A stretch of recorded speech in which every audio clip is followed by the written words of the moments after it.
Le film Arrête-moi si tu peux raconte l'histoire d'un gamin de 15 ans qui s'enfuit de chez lui et monte une des plus grosses arnaques de l'histoire des États-Unis. Au cours de sa carrière, il va se faire passer pour un pilote, un professeur, un médecin, un avocat et il va plusieurs fois s'échapper de prison. Le film de 2002 est basé sur le livre de 1980, lui-même basé sur l'histoire vraie de son auteur Frank Abagnale à la fin des années 60. Dans sa carrière de faussaire, il a encaissé en tout 2,5 millions de dollars de faux chèques, ce qui correspondrait en argent d'aujourd'hui à un peu moins de 17 millions de dollars. Impressionnant, surtout quand on sait que sa carrière s'est terminée à l'âge de 21 ans. La question est donc, comment est-ce possible pour quelqu'un d'aussi jeune de tromper autant de monde pendant plusieurs années? Et qu'est-ce que vous pouvez en apprendre?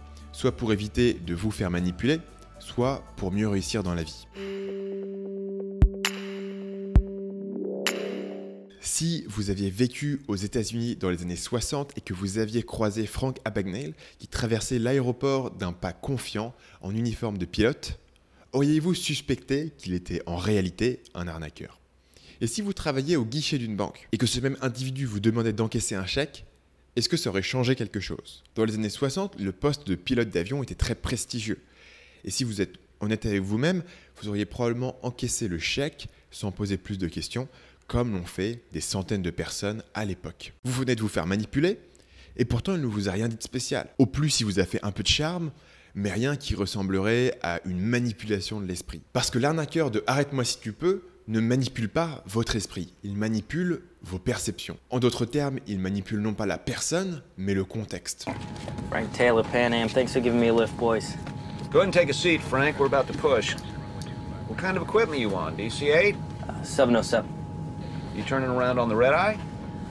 I'm jumping puddles for the next few months, trying to earn my keep running leapfrogs for the weak and weary. No shame in that. We all did it. Si vous créez les bonnes conditions, vous n'avez pas besoin de manipuler l'esprit des gens, car ils feront d'eux-mêmes ce dont vous avez besoin. Dans l'extrait qu'on vient de voir, les conditions rassemblées par Frank sont les suivantes. Numéro 1, il porte l'uniforme. Numéro 2, il connaît le jargon des pilotes. Numéro 3, il se comporte avec une totale confiance en lui. Numéro 4, les pilotes ont certains droits, comme ici utiliser gratuitement le 3e siège dans n'importe quel avion. Et finalement numéro 5, les pilotes sont toujours traités avec courtoisie par les autres pilotes et aussi par les employés de la compagnie aérienne. Le contexte de cette interaction dicte que cet individu ressemble à un pilote, donc il est un pilote. Donc il est traité comme un pilote. Selon le philosophe militaire Sun Tzu, toute bataille est gagnée ou perdue avant même d'avoir commencé. C'est-à-dire que le résultat final de la bataille est déterminé par des jeux d'alliance, de préparation, de morale des troupes et de positionnement qui ont lieu avant même que la bataille ne débute. La même idée s'applique ici. Si vous créez les bonnes conditions, vous n'avez pas besoin de manipuler l'esprit des gens parce qu'ils vont d'eux-mêmes faire ce dont vous avez besoin. Étant donné le titre de cette vidéo, vous pourriez vous dire que je vous ai arnaqué et que vous n'avez pas forcément tort, mais c'est pour une bonne cause. Parce que voici une erreur que je vois souvent chez les gens qui s'intéressent à la persuasion que de très loin, c'est qu'ils se disent que la pub manipule l'esprit des gens. Et je vous avoue que si on pouvait vraiment manipuler les gens, ça rendrait mon travail beaucoup plus facile. Mais en réalité, ceux qui, comme moi, travaillent dans la vente, dans le marketing, savent que convaincre un client d'acheter un produit, c'est juste très difficile. D'abord, c'est une platitude dans le milieu de l'entrepreneuriat que si votre produit ne répond pas à un besoin, alors aucune tactique marketing ne va le sauver. Cette idée est exprimée par exemple dans la devise de l'incubateur américain Y Combinator, créer quelque chose que les gens veulent. Mais bien sûr, si le marketing pouvait complètement manipuler le consommateur, vous n'auriez pas besoin de lui donner ce qu'il veut. Et nous ne verrions jamais des produits lancés par des grosses sociétés avec une grosse machine marketing derrière échouer complètement sur le marché, alors que bien sûr, c'est ce qu'on voit tout le temps.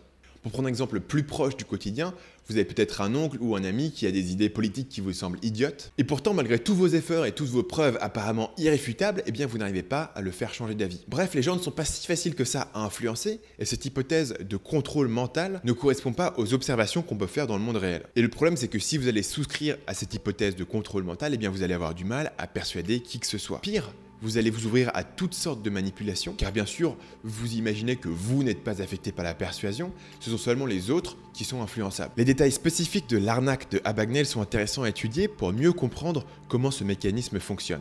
Suite au divorce de ses parents, il s'enfuit de chez lui, mais tombe rapidement à court d'argent. Look, it's midnight, Mr. Mudrick. Where am I gonna go? You're a goddamn kid. Go home. Il essaye ensuite de faire passer de faux chèques, mais s'aperçoit que les banques ne lui font pas confiance et n'acceptent pas ces chèques. I'm sorry, but we're not allowed to cash checks from other banks. How would we know if they were any good? What did you say your name was? Son coup de génie est donc de réaliser que l'uniforme de pilote confère un statut unique, même en dehors d'un avion. Et personne n'imagine qu'un pilote puisse tenter de faire passer de faux chèques.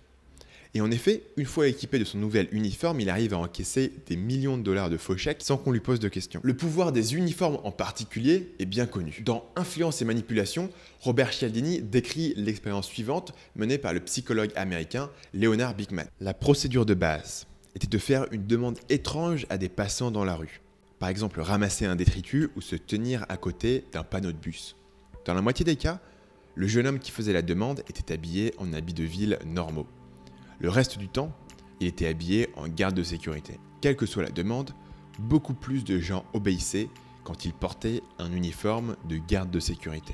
Dans une version particulièrement révélatrice de l'expérience, le complice arrêtait un passant et pointait vers un homme placé à côté d'un parc-mètre. Qu'il soit habillé normalement ou en uniforme de sécurité, la demande était toujours la même. Vous voyez ce gars là-bas ? Il a dépassé la durée mais il n'a pas de monnaie. Donnez-lui 10 centimes.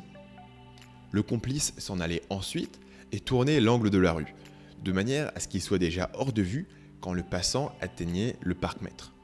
Le pouvoir de l'uniforme durait malgré son départ, et presque tous les passants obéissaient quand il portait l'uniforme de garde, mais moins de la moitié quand il était habillé normalement. On a ici un cas intéressant où l'autorité qui est conférée aux gardes par son uniforme dépasse les logiques qui auraient été dictées par la logique. On peut comprendre qu'un garde ait l'autorité de fouiller votre sac à dos à la sortie d'un supermarché ou de vous expulser d'un musée si vous essayez de toucher les tableaux. Mais en quoi est-ce que cette autorité s'étend à exiger de la monnaie d'un passant ? Logiquement, ça n'a pas de sens, mais dans la pratique, notre esprit ne fonctionne pas de manière cloisonnée et mélange un peu tout. Une autre conséquence étrange de cet effet est la loi d'expansion du gourou, qui fait que si vous donnez des conseils à quelqu'un dans un domaine précis et que vos conseils sont utiles, il continuera à vous demander toujours plus de conseils, y compris dans des domaines où vous n'avez a priori aucune expertise. Dans une vidéo précédente, je vous ai expliqué mes expériences avec ce phénomène, y compris l'effet assez étrange où des gens qui avaient 2 fois mon âge me demandaient des conseils sur leur couple. Mais je vous imagine bien derrière votre écran à vous dire que vous ne tomberiez jamais dans un tel panneau. Eh bien, figurez-vous que les sujets de l'expérience de Beekman pensaient la même chose. Beekman découvrit que les étudiants étaient capables de deviner avec une grande précision le pourcentage d'obéissance quand le complice était habillé normalement. 50% contre une réalité de 42%. Mais il sous-estimait largement le pourcentage quand il portait un uniforme, 63% contre une réalité de 92%. What are you saying? He's still here? 201. Thank you. On va terminer la vidéo par cette scène où l'agent du FBI joué par Tom Hanks apprend que l'arnaqueur qu'il poursuit est dans cet hôtel. Il se précipite dans sa chambre et on assiste à leur première rencontre. FBI! Come out of the bathroom! Step out of the bathroom! Hands on your head. Oh, that's the new IBM Selectric. Put your hands on your Change head. the print type in 5 seconds. Shut Just up! pop out. En rentrant dans cette pièce, Carl Hanratty du FBI s'attend à surprendre son suspect. En toute logique, le suspect va réagir d'une de 2 manières face au pistolet qui est pointé dans sa figure. Numéro 1, il va se rendre, ou numéro 2, il va tenter de s'enfuir. Mais à la place, il tombe sur un gars en costume cravate qui se lance dans un monologue. The ball. Put your hands on your head! Put your hands! You know, he's got over 200 checks here. A Hands ton of Indian on ink, your head! drafting. He even has little payroll envelopes Put it down. addressed to himself. From Put it down! Drop it! Relax! La méthode utilisée ici est celle du pattern interrupt, c'est-à-dire que Hanratty était dans un schéma d'action bien défini, ce schéma d'action qu'on pourrait appeler arrêter un suspect, mais ce qu'il découvre en arrivant dans la pièce ne conforme pas à son schéma mental. Et cette incompatibilité va introduire une forme de confusion mentale, et l'agent du FBI va chercher un autre schéma pour faire sens de la situation dans laquelle il se trouve, ce qui donne l'opportunité à l'arnaqueur de lui glisser un schéma de remplacement. You're late, all right? My name's Alan, Barry Allen, United States Secret Service. Your boy just tried to jump out the window. My partner has him in custody. I don't know what you're downstairs. talking about. L'esprit humain est mal à l'aise avec l'incertitude. Face à une situation qui ne rentre pas dans nos schémas mentaux, nous cherchons à tout prix une explication à laquelle nous pouvons nous raccrocher. You think the FBI are the only ones on this guy? I mean, come on. Come on, he's dabbling in government checks here. I've been following a paper trail on this guy for months now. Hey, you mind taking that gun out of my face? Please, really. I mean, it makes me nervous. Le pattern interrupt a permis à Bagnell de reprendre le contrôle de la situation. Au début de la scène, Hanratty a le pouvoir, puisqu'il a le pistolet et il donne les ordres. Mais une fois que la confusion est introduite, il attend instinctivement que son interlocuteur lui donne plus d'informations. Et donc, il a perdu la maîtrise de l'interaction. We see some credentials. Yeah, sure. Take my whole wallet. You want my gun too? Come over here, take my gun. À partir de là, la partie est gagnée, puisque Hanratty a accepté le cadre qui a été mis en place par l'arnaqueur. Et tout ce qui reste à faire, c'est de l'empêcher de regarder dans le portefeuille, ce qui est accompli avec une tactique vieille comme le monde, la distraction. Hey, look, just do me a favor. Take a look outside. Look out the window. My partner's walking him to the car as we speak. Look. Old guy almost pissed in his pants when I came through the door. He jumped right through the window onto the hood of my car. Et une autre technique, tout aussi classique, qui consiste à donner des détails visuels frappants, puisque quand on vous décrit une situation, vous ne pouvez pas vous empêcher de l'imaginer. Et donc l'image est déjà dans votre tête avant même que vous ayez eu le temps de décider si elle est véritable ou non. Don't worry about it. Well, what's your name? Hanratty. Carl Hanratty.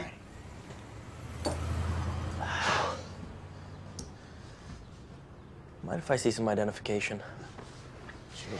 You know, you never can be too careful these days. Et ça, c'était le coup de grâce où l'arnaqueur va complètement retourner la situation, ce qui permet de placer l'interaction dans un schéma familier et rassurant. Et ce schéma, on pourrait l'appeler une rencontre entre deux collègues. Dans la pratique, la manipulation ne ressemble pas à un argumentaire étincelant de brillance. Bien souvent, elle est invisible parce que les tactiques de manipulation les plus efficaces jouent sur nos attentes et sur nos préjugés. Quand un homme ressemble à un pilote, parle comme un pilote et se comporte comme un pilote, on ne doute pas qu'il est un pilote. Et quand un criminel n'a pas peur du pistolet qui est pointé dans sa figure et semble posséder plus d'informations que vous commencez à vous demander s'il n'est pas un collègue. Dans les deux cas, on joue sur vos attentes, soit en allant dans le même sens, soit en les contredisant, ce qui va introduire une confusion. Et comme l'esprit humain n'aime pas l'incertitude, vous allez tout faire pour trouver une explication alternative, la seule qui semble logique, qui est justement celle qui est offerte par l'arnaqueur. La seule vraie façon de devenir moins vulnérable à ces méthodes, c'est de devenir plus à l'aise avec l'ambiguïté. Paradoxalement, la seule manière de devenir moins influençable, c'est d'être moins certain. Moins certain de ce que vous voyez autour de vous, moins certain de vos jugements sur les autres, moins certain de vos croyances et, oui, moins certain de vos valeurs.